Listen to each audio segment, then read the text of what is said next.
tea with mango and pineapple, and a jasmine green, jasmine flower. Okay? And then for your herbals, we have a mint, combination of various mints, mint melange, chamomile citrus, which is the one going around, and African nectar, which is a rooibos tea, red tea grown on the bush in Africa, even higher in antioxidants than green tea. It's really, really good for you and easy to drink. We're having some customized menus made with descriptions of the teas that'll fit in this lid, but we're having your logo on it, so it's going to be about a week or two before you have those. But I encourage you to taste these and to compare them with your dessert menu and kind of get an idea of some teas that you can suggest, you know, something lemony or citrusy. The chamomile goes great with something chocolate-based, the orange dolce, or even the green tropical, really good with those. Okay, so familiarize yourself with those if you would. The way I understand it, Ariel told me that how the tea service is going to work when a guest decides they want tea, you're going to bring the tea chest to them. You know, usually they'll tell you, oh, I want a green tea, or I want something without caffeine, or you're going to be able to guide them to an herbal selection, or, you know, black tea if they want something. Usually tea drinkers know kind of what they want. They're going to take the pouch at that time, and then you're going to bring them their mug or their tea with hot teapot with the hot water. Okay.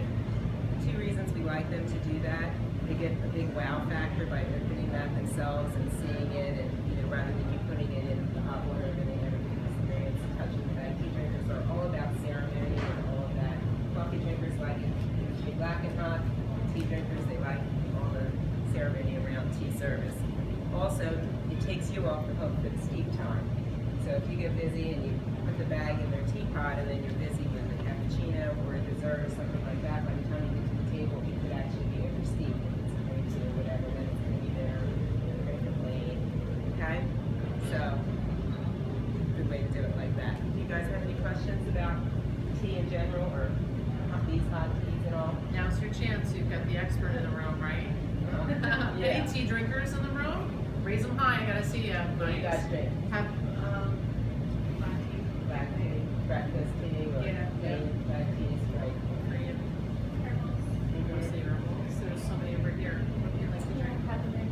Herbals as well. Anybody had money leaf tea before? My favorite. It's your favorite? All right, we have a fan over here too. It was previous then. A prior position. Nice. Excellent. Well, thank you. So just the quick, Ariel's version of, you know, black teas, green teas, white teas, what does that really mean?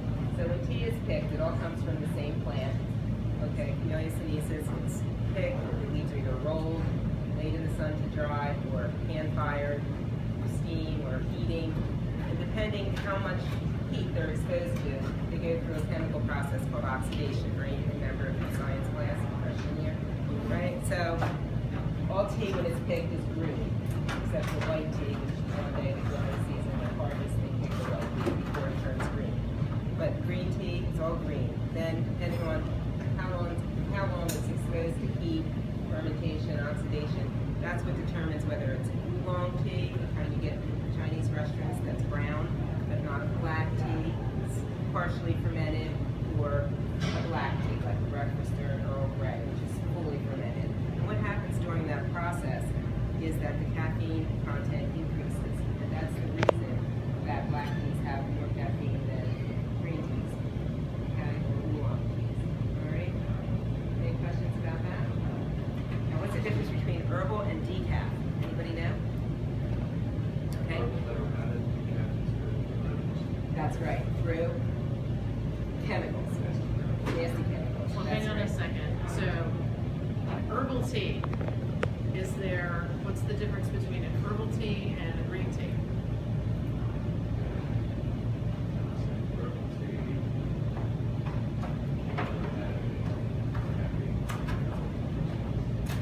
Pretty close, so I'm going to let you in on the secret. There is no tea in herbal tea. Yeah, It's no all teas. fruits, herbs, spices, etc. It's nomenclature. It's what, you know, Americans in France, they call them tisanes, right? They don't call them teas. So it's just the way that we identify with the three categories of teas: black tea, green tea, and herbal tea. But there's no actual tea in herbal tea, so therefore they're always naturally acid. Right, caffeine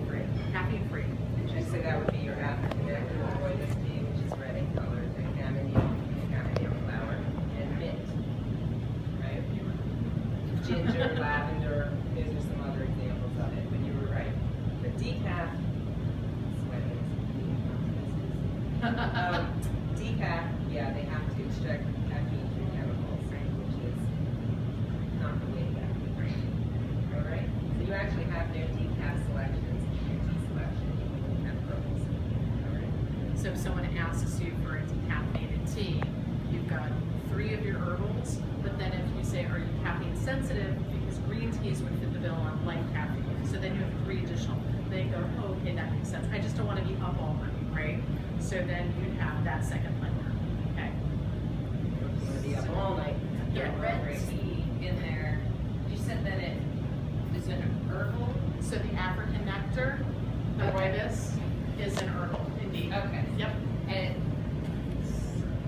did you say that it was stronger in, no, you said stronger in antioxidants, Yes. not caffeine? Yeah, That's really good Yeah. for you. That was. Because in Africa, on a bush, it looks like little pine needles when it's harvested, and they actually crack them open, and when they're exposed to oxygen, they turn red, and that's why it goes red in color. Yeah. Yeah, you'll see a lot of different rooibos teas in the market, ROOBIS, but our name for it is African nectar. Really good for you if you have any kind of like upper respiratory jazz going on or like belly issues, stuff like that. I always double down, especially this time of year when the weather starts to get funky and people start to get the sniffles and stuff. Even if you have allergies, I double down on the African nectar, and I always feel like $1 million, and I take it no over-the-counter, you know, allergy medication or anything like that. It's really good for hydration too. Tea is really good for your body. It gets rid of all the free radicals and all the junk that we kind of pick up around, you know, the city, especially with pollution, etc. So That's really one way we doesn't do a big decaf line is because, yeah. you know, by altering the naturalness of tea and chemicals is not really Right. in line with thinking of health Right. and benefits of tea. So iced tea, we talked about, is another thing that we're gonna have. We're gonna do a sweetened and an unsweetened version here. That's in the South, we doing sweet teas and cinnamon wood. Anyway, on our porch. Anyway, practice that one. But if we can go back to the weigh station, we're going to show you the operation of the iced tea blender.